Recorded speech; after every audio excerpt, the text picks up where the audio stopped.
Né le 14 mai 1934 à Soudibanga dans l'Union Ekele au centre du Cameroun, Félix Toyembo, que voici, a été plusieurs fois ministre de 1972 à 1985 sous le règne des présidents Amadou Ahidjo et Paul Biya. Sa nomination comme ministre de la Jeunesse et des Sports par le président Amadou Ahidjo en 1972 survient dans un contexte tout à fait particulier pour les Camerounais. J'arrive effectivement au ministère de la Jeunesse et des Sports. C'était en juillet 1972, au lendemain de la 8e Coupe, au lendemain de la débâcle de la 8e Coupe, au lendemain de la grande défaite subie sur le plan sportif par le Cameroun. Naturellement, l'atmosphère était très lourde, en commençant par le chef d'État lui-même, qui, de toute évidence, était sorti du stade particulièrement furieux. Ensuite, les décisions qu'il a prises au lendemain de la 8e Coupe, de balayer pratiquement toute l'équipe, depuis le ministre lui-même et jusqu'à tous ceux qui avaient trempé dans l'organisation de la 8e Coupe. On y trouvera des sommités à l'époque du monde du commerce, du monde des affaires, du monde juridique. La plupart ont passé par Kondengui, parce que la gestion avait été cafouilleuse. Et par-dessus tout, la défaite alors, c'était un deuil national, un véritable deuil national. Vous connaissez le Cameroun avec le sport et surtout le football. Tout le monde était mécontent, j'ai dit du sommet jusqu'à l'arrière citoyen du village. Je suis nommé, ils m'ont demandé, Monsieur Tonier, vous êtes Camerounais, vous êtes jeune, vous aimez le sport et notamment le football. Vous savez ce qui s'est passé, peut-être vous n'étiez pas dans les affaires, mais de loin, chaque Camerounais a ressenti ce choc. Allez donc. Et je vous ai choisi pour aller mettre de l'ordre au ministère de la Jeunesse et des Sports. À l'époque, le ministère existait. À l'époque, une équipe nationale existait, mais elle n'avait pas encore de nom. Le premier boulot que j'étais imposé de faire, c'est d'abord créer l'équipe nationale, lui donner un nom. C'est la première tâche. Première tâche, réorganiser l'équipe nationale. Et cette réorganisation se fera 3 mois après, suivant un décret présidentiel. Ce décret sera signé par le président de la République, Amadou Ahidjo, le 31 octobre 1972. Alors, que stipulait précisément ce décret que vous avez entre vos mains, Monsieur le ministre? Le décret donc donnait d'abord un nom. La création portait d'abord, à l'époque, nous étions dans toute l'Afrique, à l'époque de la création des équipes nationale. La nôtre existait certes, mais elle n'avait pas encore de nom. Et sur le papier, elle n'existait même pas. C'était l'équipe nationale de Cameroun. Quand la compétition arrivait, on réunissait les meilleurs performants des joueurs de l'époque. On en faisait équipe nationale. La grande mode du continent était de doter les équipes nationales de noms prestigieux, des noms mascottes, porte-étendards, des noms totémiques, bref, des noms de guerre, dont la seule évocation devait semer la terreur et l'épouvante dans les rangs des adversaires. La plupart de ces noms étaient souvent puisés dans des forces de la nature, dans la faune forestière, aquatique, où elle est, ou dans le patrimoine héroïque du pays. Le Cameroun n'échappa pas à cette tentation. C'est donc ainsi que le ministre de la Jeunesse et des Sports, nouvellement investi, lança un semblant de concours ou de consultation au sein de ses collaborateurs des milieux sportifs, du football.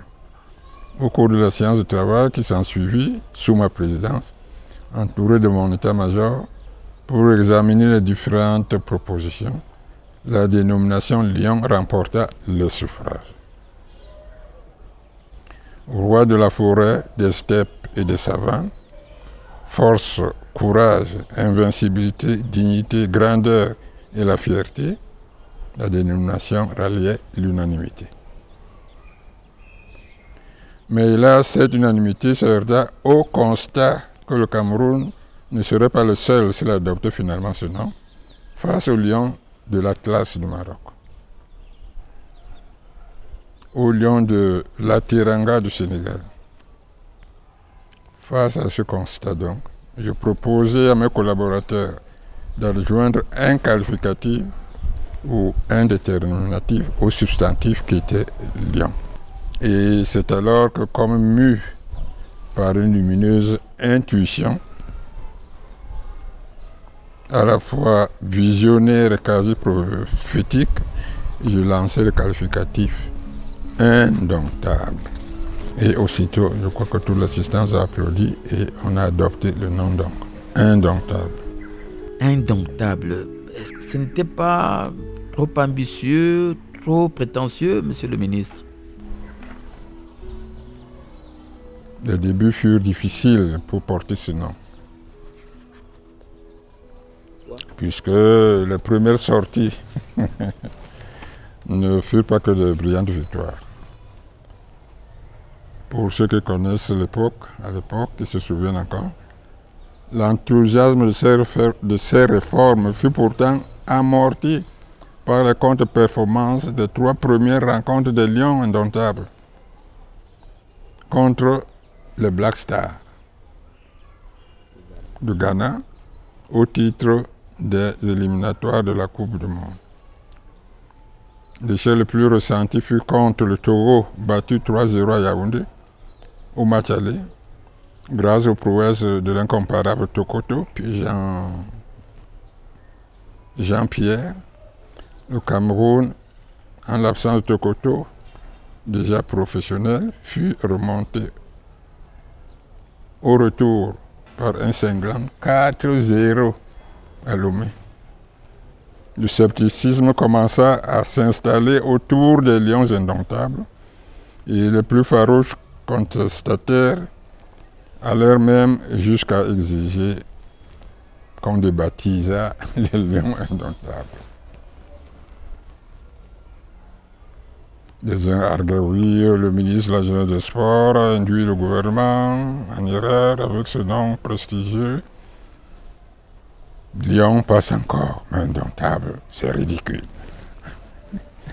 L'affaire avait tellement pris de l'ampleur que tout un conseil ministériel sous le président Aïdjo fut organisé pour qu'on parle de mes réformes et des Lions indomptables. L'atmosphère était si chaude que finalement mon plaidoyer avait fini par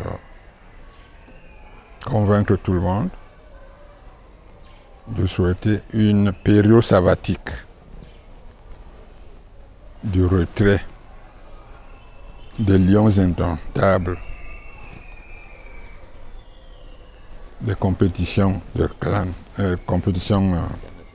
internationales et de consacrer nos moyens à l'organisation interne de nos clubs en leur donnant la possibilité de continuer à participer au niveau des clubs aux compétitions africaines. Et c'est pendant cette période que d'aucuns ont finalement appelé l'âge d'or du Cameroun. C'était l'âge d'or du Cameroun. Et que nous avons eu le Tonnerre, qui avait commencé le Tonnerre avec paix à son âme aux voisines. Le canon, avec paix à son âme également. Congo, Ferdinand. Et ensuite, Union de Douala avec le prince Gaza Hapi. Et c'est cette période que d'aucuns ont appelé l'âge d'or. Et c'était de 1974 pratiquement à 80. Et quand en 80, donc, on est sorti de cette période tavatique, une fois les lions sortis de la cage, c'est là donc le football camerounais a pris l'ampleur que nous connaissons de nos jours, avec la compétition internationale, celle qu'on a gagnée jusqu'au niveau de la Coupe du Monde, où on est parti jusqu'en quart de finale. De 72 donc, quand je suis nommé, j'y resterai jusqu'à 79. Mai 1934, juillet 2022. Homme affable et simple, Félix Toyenborg a servi son pays, le Cameroun, avec dévouement et probité morale.